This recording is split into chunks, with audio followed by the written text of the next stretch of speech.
Good morning बच्चों। तो आज से हम नया चैप्टर शुरू करते हैं, चैप्टर नंबर 5। ठीक है, चैप्टर 5। चैप्टर का नाम है लॉज ऑफ मोशन।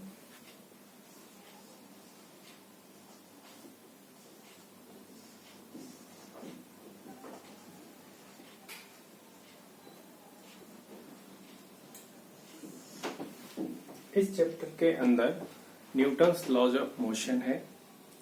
तो आपने क्लास 9th में पढ़ा हुआ है न्यूटन्स लॉज ऑफ मोशन, है ना। There are 3 laws of motion जो कि न्यूटन के द्वारा दिया गया है। वो तीनों लॉज कौन से हैं? सबसे पहले हम देखते हैं Newton's first law of motion.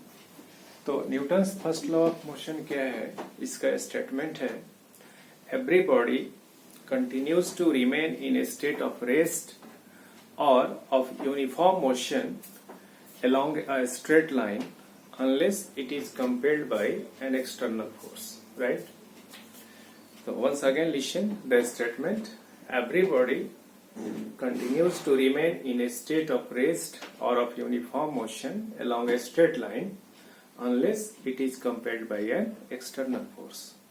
तो कहने का मतलब यह है कि अगर कोई बॉडी रेस्ट में है तो वो रेस्ट में ही रहता है जब तक कि कोई उस पे हम बाहर से फोर्स न लगाए, या अगर बॉडी एक यूनिफॉर्म मोशन में है किसी स्ट्रेट लाइन के अलोंग तो उसी स्टेट में रहता है जब तक कि हम उस पे कोई बाहर से फोर्स न लगाए। ठीक है, तो फर्स्ट पार्ट को हम कहते हैं inertia of rest and next part को कहते हैं इनर्शिया ऑफ मोशन। ठीक है, तो इनर्शिया जो है वो है क्या? तो इनर्शिया का मतलब है कि एनी बॉडी, है ना, which is in a state of rest continues to remain in a state of rest unless some external force is applied on it, या a body in uniform motion along a straight line continues to remain in that state unless an external force is applied on it. ठीक है, अब जो है Newton's second law of motion ये क्या होता है? तो इसका स्टेटमेंट है, the rate of change of momentum is directly proportional to the applied force and takes place in the direction along which the force acts. ठीक है, once again listen, the rate of change of momentum is directly proportional to the applied force and takes place in the direction along which the force acts. ठीक है ना, तो ये second law. तो rate of change of momentum अभी मैं बताता हूं, आगे हम बढ़ते हैं क्या होता है। ठीक है ना, तो मोमेंटम क्या होता है? मास times velocity. Momentum is defined as the product of mass and velocity। मतलब हम कह सकते हैं momentum is the property of moving body। तो अगर बॉडी है तो मास होगा, अगर मूविंग है तो वेलोसिटी होगी। तो मास टाइम्स वेलोसिटी को हम क्या कहते हैं? मोमेंटम। तो सिंपल इसको हम कहते हैं लीनियर मोमेंटम या मोमेंटम कहते हैं। ठीक है, बिकॉज अदर भी होता है एंगुलर मोमेंटम जो कि आप बाद में पढ़ोगे। ठीक है ना, रोटेशन चैप्टर में पढ़ोगे एंगुलर मोमेंटम, अभी नहीं। ठीक है, तो ये है हमारा। तो ये क्या कहता है आपको? Rate of change of momentum. Suppose करो कोई बॉडी है जिसका मास है m। ठीक है, अगर इनिशियल वेलोसिटी, ये कोई बॉडी है, ठीक है, और ये इनिशियल वेलोसिटी u से मूव कर रहा है ना, u से इनिशियल वेलोसिटी u है, मास इसका m है। ठीक है, आफ्टर टाइम t जैसे इसकी वेलोसिटी बदल करके अब जो है यहाँ पे वेलोसिटी इसकी बदल गई, वो बॉडी हुई है, अब वेलोसिटी हो गई v। ठीक है ना, तो इनिशियल मोमेंटम को क्या लिखेंगे? mu, और फाइनल मोमेंटम को क्या लिखेंगे? mv। ठीक है, तो चेंज इन मोमेंटम क्या हो गया? mv minus mu, mv minus mu। तो इसी का अगर हम टाइम रेट ले लें, यानी टाइम से अगर डिवाइड कर दें, तो ये सपोज करो टाइम से डिवाइड कर दें, तो इसी को कहेंगे rate of change of momentum. Means change in momentum per second, that is called rate of change of momentum. और यही होता है, ये डायरेक्टली प्रोपोर्शनल किससे होता है? फोर्स से होता है। ठीक है ना। और इसी चीज को हम लिखते हैं F proportional to M V minus M U upon T. अगर हम एक प्रोपोर्शनलिटी साइन को अगर हम रिमूव करें यहां से, इक्वल साइन में अगर बदलें तो लिखते हैं F is equal to with some constant quantity K कर देंगे, ठीक है ना, और लिखेंगे फिर M V minus M U upon T. ठीक है, तो अब यहाँ पे m अगर कॉमन ले लें तो दैट इज इक्वल टू के एम, और ये हो गया v minus you upon T. और v माइनस यू क्या है? चेंज इन वेलोसिटी पर सेकेंड है, इसको एक्सेलरेशन हम कहते हैं। तो दैट इज इक्वल टू आप कहोगे के एम ए। तो f की वैल्यू हमारी है ना, क्या हमने लिखा के एम ए। अगर इस इक्वेशन में सपोज करो हम यूनिट फोर्स क्या होता है, यूनिट फोर्स है ना का डेफिनेशन क्या होता है? A force is said to be unit if it acts on a body of mass 1 kg and produces in it an acceleration of 1 meter per second square। ठीक है ना। तो अगर हमारा k इक्वल टू 1 हो जाए, a इक्वल टू 1, तो f हमारा क्या होता है? 1। तो इसमें अगर हम इनकी वैल्यू जगह रखें तो क्या होता है? f की value 1 that is equal to k, m की जगह 1, a की जगह 1 पुट करें तो k की वैल्यू क्या आ गई? 1। अब हम क्या करते हैं, k की वैल्यू अगर 1 हम पुट कर दें इस इक्वेशन में, इक्वेशन 1 में, तो हमारा f is equal to M A. ठीक है ना। तो ये Newton second law of motion है, ठीक है, जिसको हम फोर्स को कैसे ऑब्टेन करते हैं? Multiplying mass and acceleration. ठीक है ना। अगर बॉडी है ना, बॉडी का मास कितना है? m है, और उसमें एक्सेलरेशन कितना है? अगर a है तो फोर्स को हम निकालते हैं मास टाइम्स एक्सेलरेशन। ठीक है।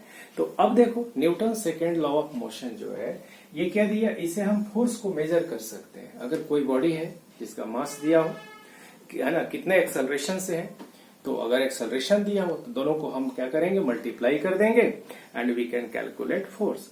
This means that Newton second law of motion है ना gives us the measurement of force, means how force can be measured, ये दे देते हैं। ठीक है ना। तो Newton second law of motion से हमें क्या मिलता है ना, फोर्स को हम मेजर कर सकते हैं। इसी तरह फर्स्ट लॉ जो था हमारा न्यूटन का, वो क्या देता है? Definition of force. ठीक है ना, व्हाट द फोर्स इज, उसके बारे में ये बताता है। ठीक है, Newton first law of motion.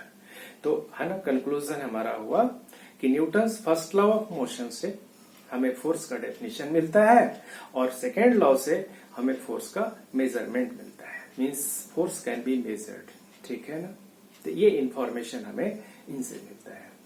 अब देखो Newton's third law of motion क्या है, तो कहते हैं to every action there is always an equal and opposite reaction.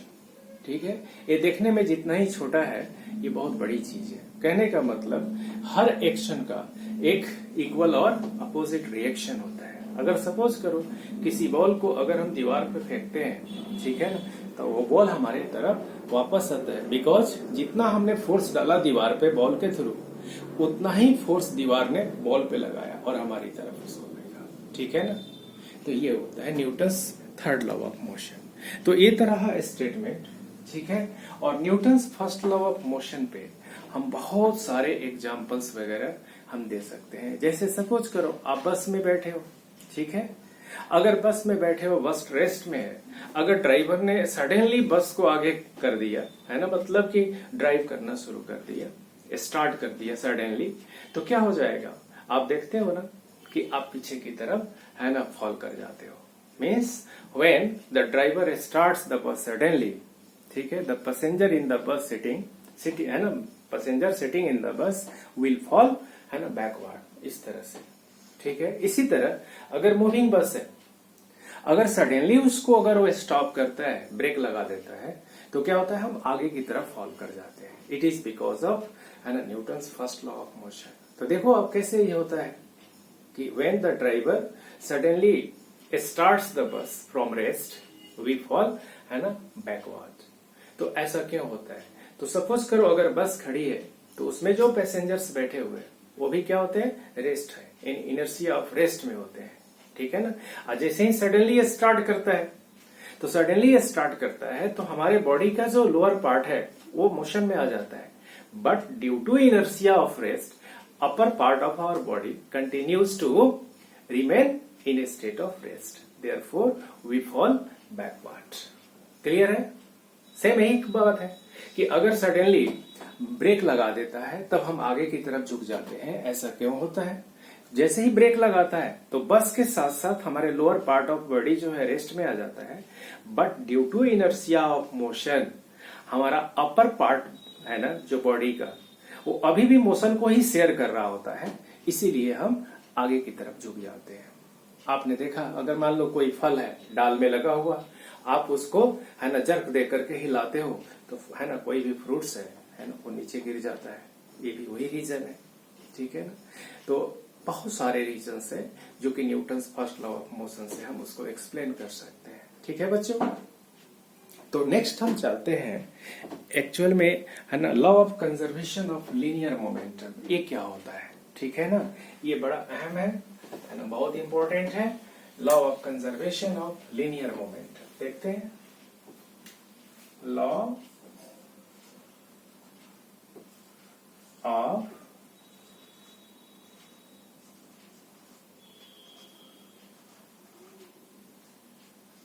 Conservation of linear momentum.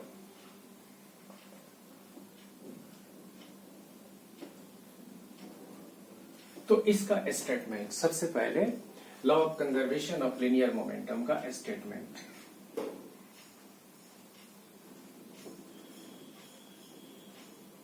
तो पेपर में क्वेश्चन कैसे आता है, स्टेट एंड प्रूव, ठीक है, या state and explain law of conservation of linear momentum.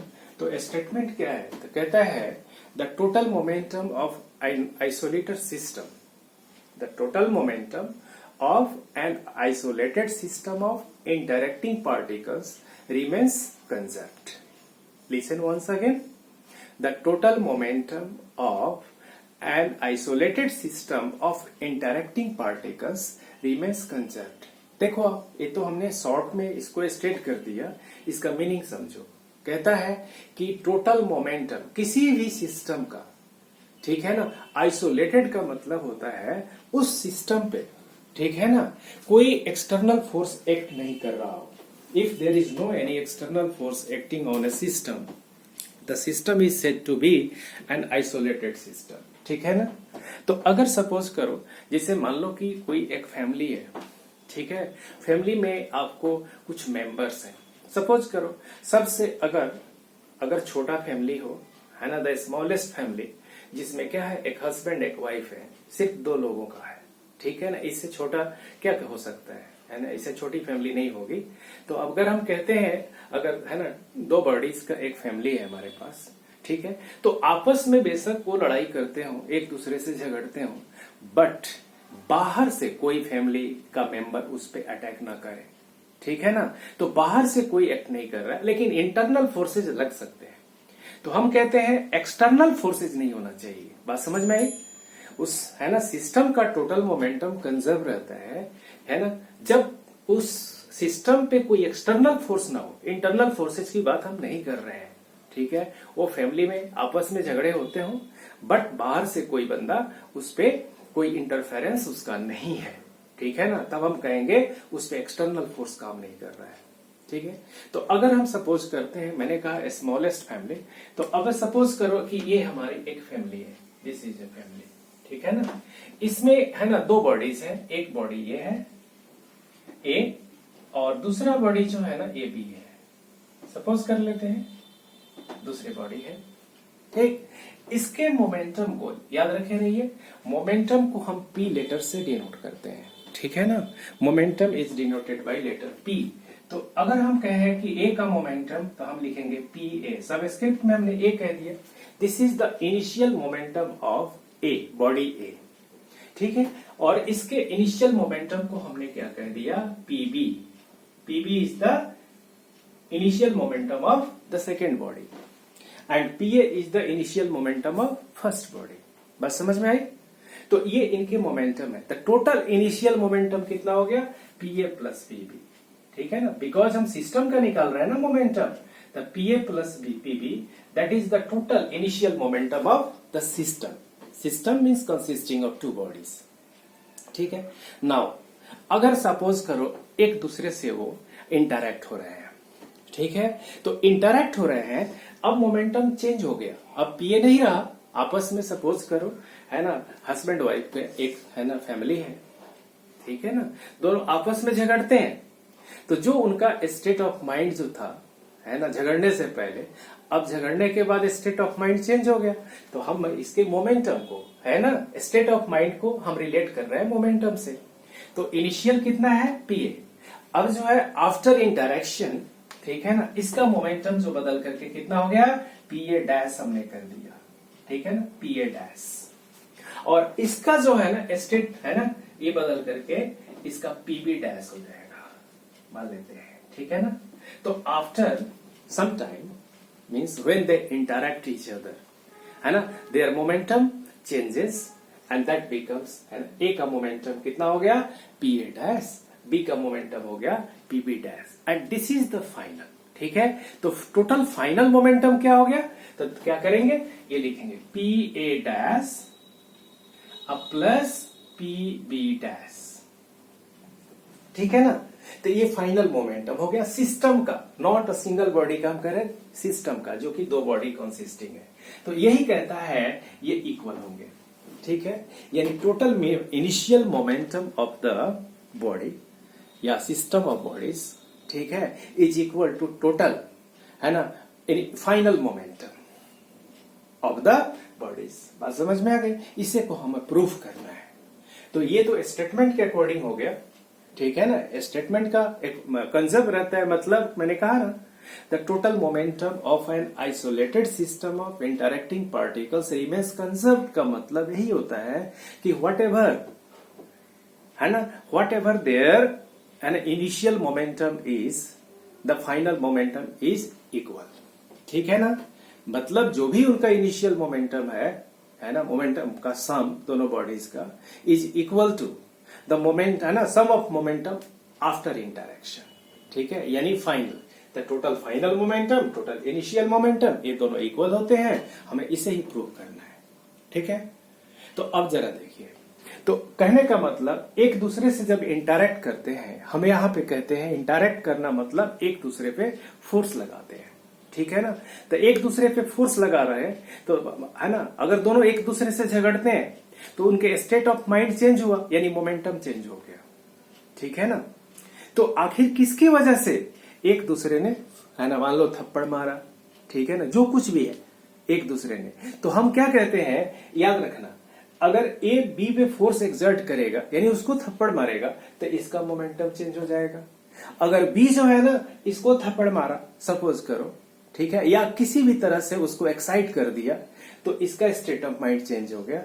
तो ये हो गया, यानी force exerted on A by B causes the change of momentum of A and the force exerted on B by A causes the change in momentum of B। बात समझ में आई ना? तो ये चीजें हैं। तो अब हम देखते हैं, मैंने कहा था ना कि rate of change of momentum हम निकालेंगे अभी, पहले सबसे पहली बात, ठीक है। तो मैंने कहा कि अगर A ने B पे फोर्स लगाया, ठीक है, तो है ना, जिसपे फोर्स लगेगा उसी के मोमेंटम में चेंज आएगा। बात समझ में आ गई? तो अगर हम यहां पे लिखें, सपोज करो यहां पे लिखें change in momentum of A, तो फाइनल माइनस इनिशियल, यहां लिखेंगे पी ए डैश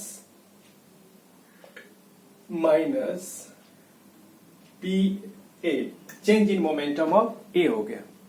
तो इसका रेट ले लें, यानी टी से अगर हम डिवाइड कर दें, मान लो they interact for a very small time, तो इसको मैंने डेल्टा टी कर दिया, ठीक है ना, delta T that is the small time, ठीक है ना, फॉर विच, है ना, दे इंटरैक्ट ईच अदर। बात समझ में आ गई? तो ये हुआ, तो ये rate of change of momentum, है ना, ये कब हुआ? तो जब इस पे फोर्स लगा, बात समझ में, ए पे फोर्स लगा बी के द्वारा, तो इसी को लिखेंगे this is equal to force applied on A by B, इसको लिखेंगे F A B. F A B का मतलब हुआ force applied on A by B, है ना, and this force causes the change in momentum of, है ना, ए। इसी तरह अब हम बी के मोमेंटम में change, P B dash minus P B, तो this is the change in momentum and divided by time delta T, ठीक है ना। ये हुआ force applied on A B by A, तो इसको लिखेंगे F B A, F B A, ठीक है ना। अब बताओ कि ये तो हमने लिख दिया, और न्यूटन्स थर्ड लॉ क्या कहता है ना, कि to every action there is always an equal and opposite reaction. जैसे मान लो आप हथेली से अगर हम बोर्ड पे मारते हैं तो मुझे भी चोट लगेगी, ठीक है ना। अगर हम इसमें फोर्स अप्लाई करते हैं, मतलब बोर्ड भी हमारे हाथ पे फोर्स अप्लाई करता है, उतना ही फोर्स, जितना फोर्स है हम इसको हीट करते हैं। क्लियर ना। यानी कहने का मतलब न्यूटन्स थर्ड लॉ से ये होगा F B A is equal to F A B, और यहां माइनस साइन लगाएंगे, एफ ए बी। ये हो गया आपको न्यूटन्स थर्ड लॉ से, थर्ड लॉ ऑफ मोशन से हुआ। ये दोनों आपस में इक्वल हो गए। नेगेटिव साइन इसलिए कि अगर बॉल को मैं दीवार की तरफ हीट करता हूं, बॉल से ही दीवार को हीट करता हूं, तो दीवार जो है ना बॉल को हीट करता है, मेरी तरफ करता है, तो दोनों का डायरेक्शन जो है ना, फोर्सेस का डायरेक्शन अपोजिट होता है, इसीलिए नेगेटिव साइन यहां पे लगा दें। अब दोनों इसकी वैल्यूज को रखें और हम क्या करें, इसको सॉल्व कर दें, ठीक है ना। तो दोनों की वैल्यूज, एफ बी ए की वैल्यू देखो आप कितना है, P B dash minus P B upon delta T is equal to, negative sign पहले रखेंगे, एफ ए बी की वैल्यू देखो आप, P A dash minus P A upon delta T, तो दोनों साइड में डेल्टा टी कैंसिल हो जाएगा, ठीक है। अब बच गया यहाँ पे P B dash minus P B is equal to, minus sign है तो माइनस पी ए डैश, और माइनस माइनस प्लस हो जाएगा ये पी ए, ठीक है, और इसको इधर लाओ तो ये प्लस हो जाएगा, यानी पी ए डैश, ठीक है ना, अब plus P B dash is equal to, है ना, ये पी ए इसी साइड में है, पी ए और ये माइनस पी बी है, तो इधर ले जाएंगे तो plus P B, plus P B. देखो आप है कि नहीं, यानी ये हो गया P A plus P B, that is total momentum, है ना, बिफोर इंटरैक्शन, यानी टोटल इनिशियल मोमेंटम हो गया, and this is total momentum, है ना, आफ्टर इंटरैक्शन, यानी टोटल फाइनल मोमेंटम। इसी को हमें, है ना, ये प्रूव करना था। क्लियर है बच्चों। तो ये रहा हम, ठीक है। तो क्वेश्चन आपको आएगा, है ना, स्टेट एंड प्रूव, है ना, law of conservation of linear momentum, तो यही हमें प्रूव करना होगा, ठीक है बच्चों। तो आज के लिए इतना ही, ओके, बाय बाय।